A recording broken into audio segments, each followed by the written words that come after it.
형님 디램이어서 아우 낸드 터졌다. AI발 슈퍼사이클이 본게이트 오르면 전공정 장비 내에서 디램뿐만 아니라 이제 낸드 수주 효과가 클 수 있기 때문에 장비주들은 좀 추가적인 수주가 나오지 않을까 이렇게 를 선호 종목에 올렸는데 저는 그 낙수가를 얻을 거다라고 보고 있는데 국내 두 곳은 뻔한 것 같습니다. 근데 북미 한 곳이 인텔 50만 원 가니까 이거 아닌데 100 보다가 100 가서도 이거 아닌데 더 가야 된다 이렇게 계속 그러니까 AI 수요가 구조적으로 폭발한다는 게 삼전 하이닉스 양사가 일치했어 정확히 일치했고 영업이익 1000조인데 2300조면은 너무 싼 거잖아요.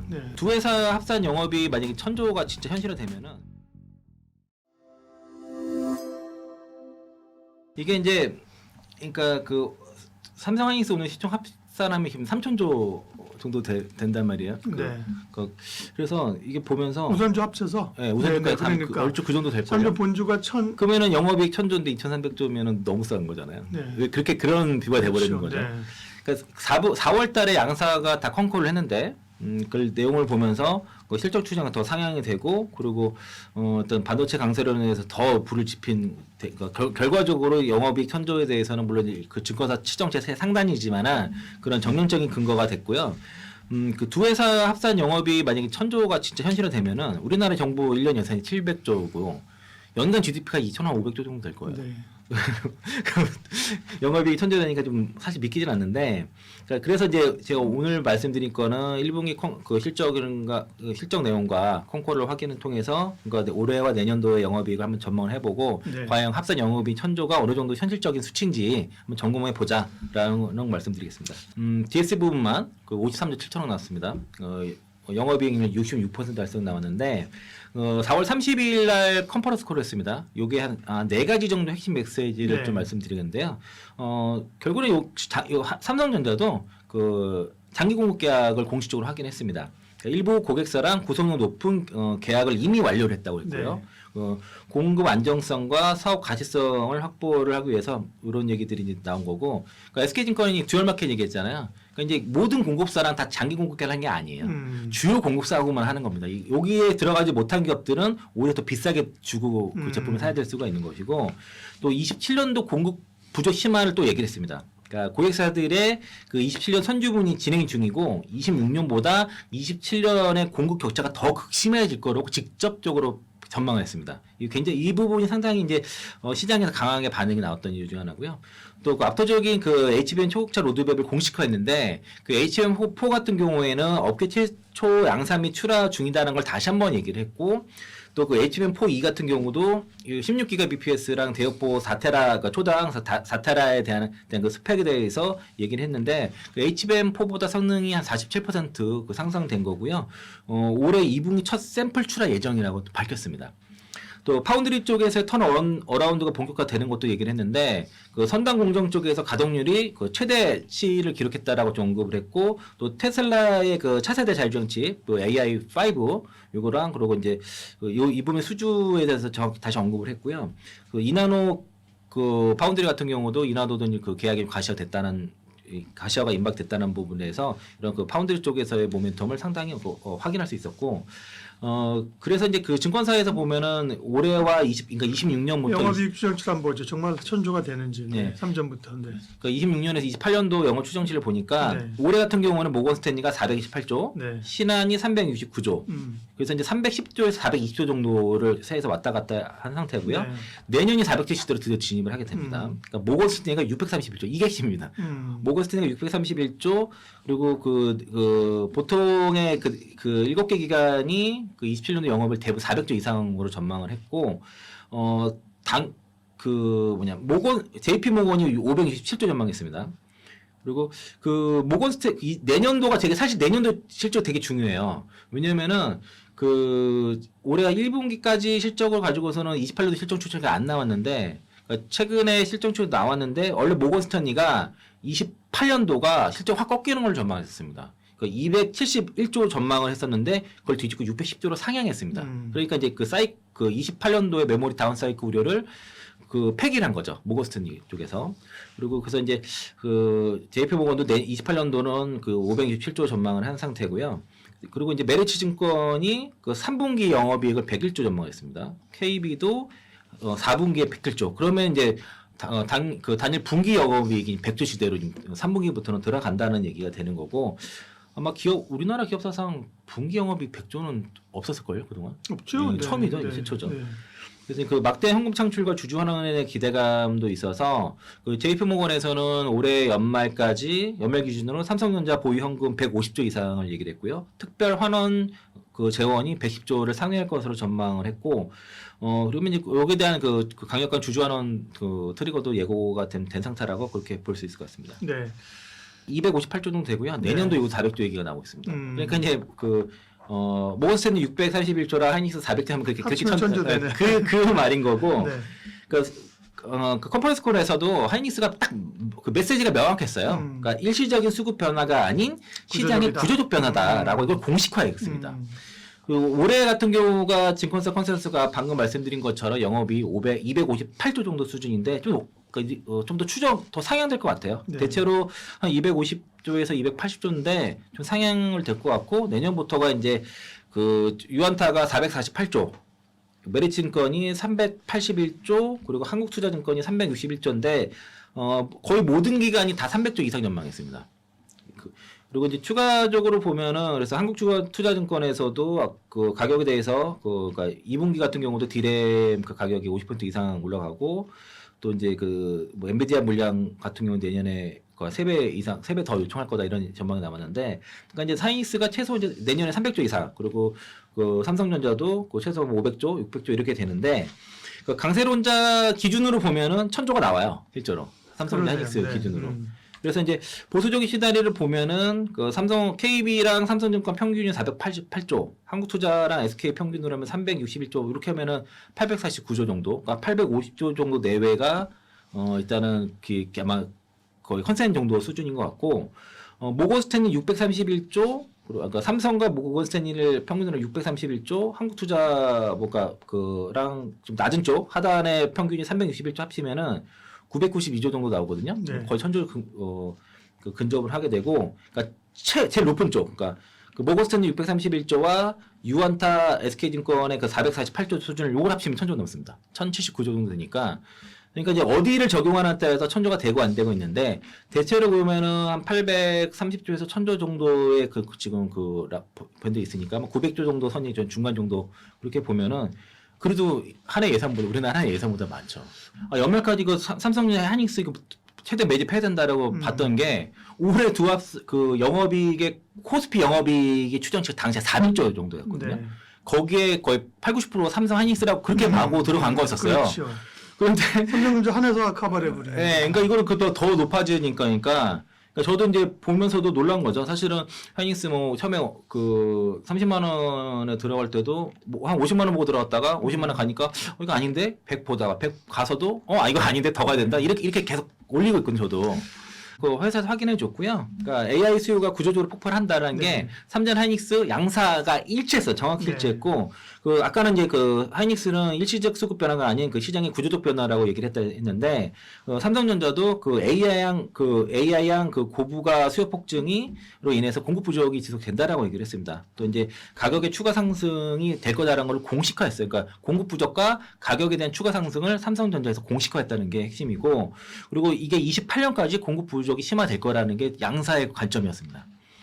그리고 이제 그 교차를 보면은, 그러니까 SK 하이닉스가 향후 3년간 고객 수요가 당사의 공급 캡바를 상회한다고 했잖아요. 근데 삼성전자는 27년도에 공급 격차가 26년보다 더 심해질 거라고 이렇게 얘기를 하니까 이걸 크로스하게 되면은 27년까지는 그냥 쇼태진 거야, 계속. 네.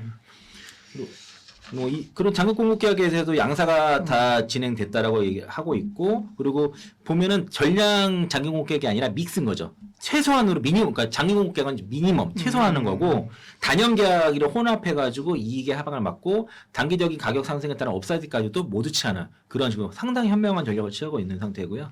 엔비디아 및 그 빅테크향 그 메모리 탑재가 폭증됐다는 것도 양사의 같은 관점이었습니다. 또 이제 삼성전자 같은 경우는 추가적 모멘텀이 그 테슬라 AI 그 5G과 또 그 파운드리 네. 고객 그 다변화에 대해서도 추가적 모멘텀을 언급을 했는데, 파업 때문에 좀 뭐가 덜 간 거죠.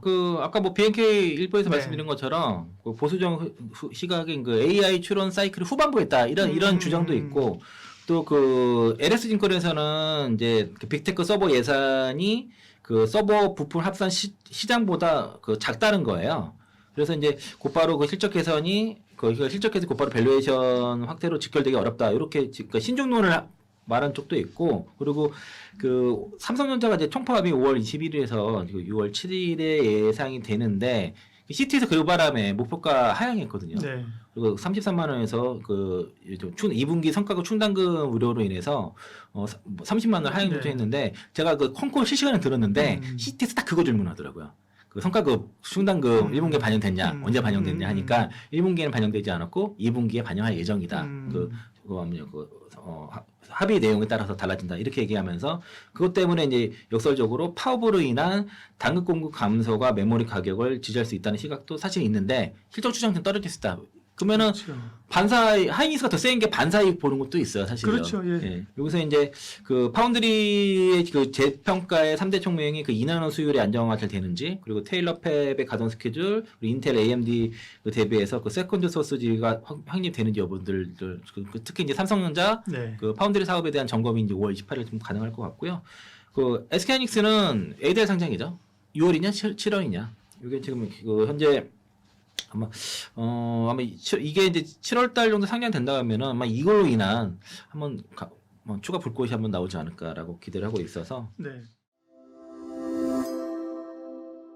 따로따로 움직였다고 한다면 그냥 이제는 뭐 2차전지 ES 같이 움직이고 그다음 소부장도 원래는 옛날에는 소부장 이렇게 순서대로 돌거나 네. 아니면 역순으로 돌거나 네. 그랬었는데 지금은 뭐 소재 따로, 부품 따로, 장비 따로, 어쩔 때 뭐 유리기판 따로 그래가지고 이제 우리가 HTS를 보면은 정말 3, 4년 전에 비해 테마가 정말 많이 나온 것 같습니다. 우리가 뭐 섬유, 뭐 전기전자 이거는 52개가 정해져 있지만 뭐 반도체도 뭐 장비 소재 있고 뭐 광통신도 생겼고요. 우주항공도 생겼고 뭐 인공위성도 생겼고 제약 바이오도 뭐 제약 연구 뭐 CDM 이렇게 세분화가 되면서 종목들도 정말 다양한 옷을 입고 있습니다. 그래서 저는 오늘 일단은 장비 쪽을 말씀드릴 거고 왜냐하면 제가 저번 달에 소재 말씀드렸습니다. 탑픽이 동질세미캠이었고요. 네. 동질세미캠도 오늘 보니까 그때 말씀드린 4월 16일 기준으로 한 25% 이상 수익 가져갔더라고요. 그래서 동질세미캠 방송 보시고 매수하신 분들 좀 축하드린다라고 말씀드리고요.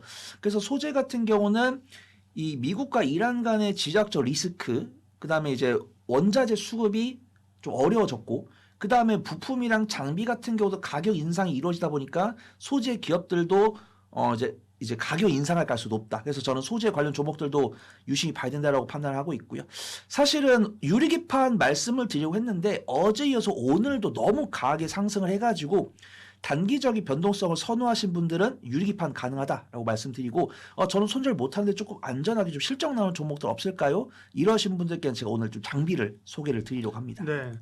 꾸준하게 이뤄지고 있습니다. 증설이 아직 완료가 안 됐습니다. 지금도 뭐 삼성도 이제 P4 공장 올해 이제 준공의 속도를 내겠다고 했었고 지금 뭐 신성 ENG나 한양 ENG 이런 종목들이 강세를 보이는 이유가 그들이 어떤 공장 증설을 하기 위해서 약간 스타트업을 끊는 기업들이고 많은 분들께서 이제 증설한 현장을 가보면은 오징어 배 같다라고 하더라고요. 전체가 다 이렇게 네온사인 한 게 아니고 오징어 배처럼 중간중간 이렇게 반짝반짝 아직 요거밖에 안 지었으니까 그래가지고 이 장비 기업들은 당연히 공장이 준공되고 완공돼서 이제 뭐 클린룸 만들고 클린룸 만들어져야 이제 장비가 입고가 될 거기 때문에 그때 좀 실적이 반영이 될 거다. 그래서 실제로 이미 수주가 미리 나오고 있는 기업들도 있고 저 같은 경우는 뭐 평택이 피포 공장이라든가 뭐 MC부에서 청주 공장이라든가 그 뭐 새만금에도 또 공장 짓겠다는 이야기가 나와가지고 장비주들은 좀 추가적인 수주가 나오지 않을까 이렇게 판단을 하고 있고요. 네 가지 종목을 말씀드릴 건데 첫 번째로는 PSK, 그다음 두 번째로는 STI, 그다음 세 번째로 하나마이크로 말씀드릴 건데 일단 저는 PSK랑 STI를 말씀을 드릴 거지만 저는 좀 분할 매수 잘합니다. 저는 좀 유명한 종목 좋아합니다. 이러신 분들은 PSK 홀딩스 보시면 될 것 같아요. 근데 이제 PSK 홀딩스의 약간 밋밋한 장점들 갖고 있는 종목들이 각각입니다. 그래서 PSK 같은 경우 PSK 홀딩스에서 인적 분할돼 가지고 PSK 홀딩스 같은 경우 후공정 장비를 만든다고 한다면 PSK 같은 경우는 전공정 장비를 만들고 있고요. 이번에 기업 가치 제고 계획을 이행을 했다라는 부분이 있었는데 딱 헤드라인만 보고 에게 했는데 잘 보니까 잘했더라고요. 뭐 매출액이랑 영업이익 같은 경우도 전년 동기 대비해서 15% 이상 상승했으면 물론 뭐 한미반도체나 뭐 이런 종목들한테는 비교할 수 없지만 그런 종목들은 제가 이미 좀 소개를 드려가지고 그런 종목들을 제외한 종목들 중에서는 뭘 봐야 됩니까? 라는 질문을 봤을 때는 저는 PSK 이 정도 실적 보여준 거 좀 잘했다라고 판단하고 있고요. 배당을 2% 이상 주겠다라고 했는데 달성을 했더라고요. 그래서 배당금 650원인데 현재 주가가 99,000원인데 어떻게 2%지라고 했는데 배당 기준일이 12월 31일이더라고요. 그래서 12월 31일에 주가가 6만 원이었나? 그랬는데 그 6만 원 기준으로는 배당 수익률을 2%를 달성해서 뭐 잘했다 이렇게 판단하고 있고요. 네. 리포트가 나왔더라고요. 형님 디램이어서 아우 낸드 터졌다. AI발 슈퍼사이클이 본계도 오르면 이 전공정 장비 내에서 디램뿐만 아니라 이제 낸드 수주 효과가 클 수 있기 때문에 테스랑 PSK를 선호 종목에 올렸는데 저는 테스는 너무 유명하니까 테스를 공략하실 분들 하시는데 그런 것들이 어려우신 분들은 PSK 보시면 좋을 것 같고 두 번째로 STI 보려고 하는데 저는 PSK 홀딩스를 이미 한미반도체랑 마찬가지로 저는 우리 구독자분들 아시겠지만 장비하면 맨날 한미반도체랑 이오테크닉스랑 PSK 홀딩스 제가 맨날 소개해드린 종목도 있어가지고 이제 약간 포스트 PSK 홀딩스가 됐으면 하는 종목이 있습니다. 아직 됐다는 건 아니고 평가를 보니까 국내 이제 SK스랑 삼성전자는 이 리플로우 장비를 PSK 홀딩스한테 받지만 중국 같은 경우는 STI한테 납품을 받더라고요. 그래서 STI가 이제 세정 장비나 약품 처리 장치 이런 것들 만들지만 2013년에 무연납 진공 리플로우 장비를 만들었습니다. 근데 그 무연납 진공 리플로우 장비 성능이 이 PSK에서 만든 것보다 조금 떨어지다 보니까 국내에는 납품이 잘 안 되고 있고요. 근데 중국에는 납품이 되고 있습니다. 근데 이 리플로우 장비가 탄화규소 기반의 반도체 장비랑 세라믹 기판 분야에서는 좀 국제적인 경쟁력을 갖췄다는 평가를 받고 있고 이번 1분기 실적 발표 보니까 그래도 전년 동기 대비해서 좀 견조한 실적 발표하는 모습 보여줘가지고 우리 구독자분들께 소개를 드릴 거고요. 네. 세 번째로 하나 마이크론 말씀드릴 건데 두산 테스나랑 SFA 반도체 붙여드리고요. 네페스는 지난주에 소개드렸습니다. 네페스가 약간 그 팹리스 기업인데 시스템 반도체 관련도 업을 하고 있어가지고 제가 지난주에 네페스 소개드렸는데 네페스가 변동성이 제일 강하다 참고해 주시면 좋을 것 같고 두산 테스나랑 SFA 반도체도 괜찮은데 기술적 위치는 하나마이크론이 제일 괜찮은 것 같아서 하나마이크론 좀 소개를 드리려고 합니다. 반도체 후공정 패키징을 외주로 해주는 오사트 기업인데 SK하이닉스랑 삼성전자의 모든 물량을 받고 있는데 SK하이닉스가 근소하게 물량이 많습니다. 두산 테스나 같은 경우는 삼성전자 파운드 이제 후공정 패키징에 거의 80%를 하고 있고 20%를 하나마이크론이 하고 있다라고 보시면 되고요. 근데 이제 베트남 법인에서 매출 기여가 전망이 됩니다. 2025년 말에 베트남 법인이 완공이 돼가지고 그 일대에 있는 메모리 메이커들의 후공정 패키징 외주를 할 거예요. 그렇기 때문에 2026년에는 그 외주한 결과가 실적이 반영이 될 거다라고 보고 있고요. 뉴스가 나왔더라고요. 국내 두 곳과 북미 한 곳에 이 2.5D 패키징 샘플 테스트를 진행을 하고 있는데 AI 반도체 수요가 폭증하기 때문에 그 낙수가를 얻을 거다라고 보고 있는데 국내 두 곳은 뻔한 것 같습니다. 근데 북미 한 곳이 어딘지 모르겠습니다. 일단 이거는 확인을 해야 될 것 같고 인텔이 아닐까 좀 조심스럽게 생각을 하고 있는데 우리 구독자분들께서 좀 알려주실 것 같고요. 왜냐면은 지금 아까 제가 서두에서 말씀드린 것처럼 애플이 TSMC에다가 너무 납기가 오래 걸리니까 의존도를 줄이겠다고 했을 때 낙수 효과를 이제 삼성전자가 얻을 거고 그러면 삼성전자 역시도 자신들이 다 소화를 못하면은 하나 마이크론도 좀 물량이 분산될 가능성이 있다. 그래서 하나 마이크론 같은 경우도 이번 1분기 실적 발표 견조하게 발표를 했고요. 그 다음에 후공정 패키징 외주 업체들 중에서는 기조 유치가 제일 안전해 보여서 소개를 드린다라고 말씀드리고 탑픽으로 네. 넘어가도록 하겠습니다. 네. 탑픽은 뭡니까? 탑픽은 테크윙이고요. 네. 검사 장비 네. 테크윙. 일단 반도체 검사 장비 전문 업체인데 이번에 1분기 실적 발표 보니까 매출액은 전년 동기 대비해서 54.7% 증가를 한 524억 원을 기록했고 영업이익은 1299.7%인데 중요한 거 아닌 것 같습니다. 97억 원을 기록했는데 전년 동기에 약간 근소하게 흑자를 내다 보니까 퍼센트가 엄청나게 크게 나왔다. 근데 저는 테크윙의 어떤 꾸준하게 봤을 때 이들이 갖고 있는 기술력에 비해서 실적이 잘 안 나와서 조금 아쉽게 생각을 했었는데 변동성이 강하고 이 큐브 프로브 같은 경우도 삼성전자에 꾸준히 납품을 하고 있기 때문에 삼성전자의 대표적인 낙소가를 얻을 수 있는 기업이다. 그리고 일주일 전에 리포트가 나왔습니다.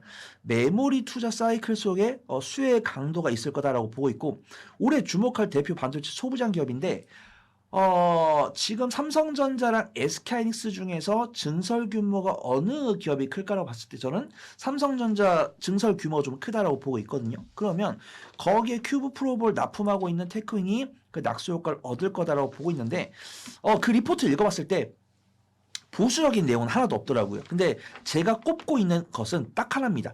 삼성전자 노조가 얼마나 적극적으로 활동을 하냐. 그래서 제가 뒤에서 삼성바이오로직스 이야기를 하겠지만 삼성바이오로직스 그 노조분들이 활동을 하면서 손해액이 꽤나 크다고 합니다. 근데 삼성전자 같은 경우는 이제 5월 21일부터 총파업을 하겠다고 했는데 삼성바이오로직스랑 달리 주주 연대가 조금 이제 나오는 대응하려고 나오는 부분들이고 정부도 나섰다라고 해요. 전 이 부분도 굉장히 좀 의아합니다.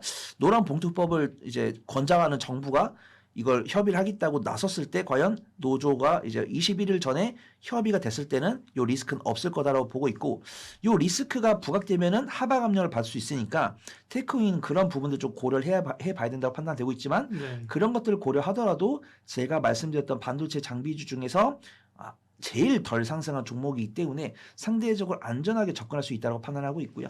3월 중순이나 4월 말에 보여줬던 변동성도 하루에 15% 이상 움직이는 모습 보여주고 있으니까 분할 매수해놓고 수익 관점으로 접근했을 때는 안전하게 수익 낼 수 있는 종목으로 보인다. 그 좀 소개를 드리도록 하겠습니다.